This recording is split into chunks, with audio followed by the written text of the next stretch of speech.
Hello guys, in today's video I will be showing you how to manage the map notifications on your account on Instagram easy and quickly. So first of all, enter Instagram, then go to this to your icon profile icon, whatever.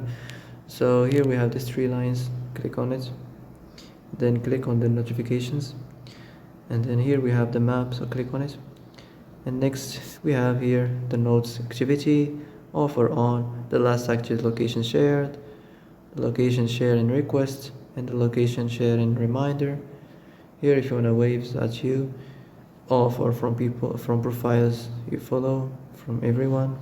And the last one, the unlocked notes. So that's it. And that's it for today's video. I hope this is the answer you've been looking for. If you like this video, don't forget to like and subscribe, and see you in the next video. Thanks for watching.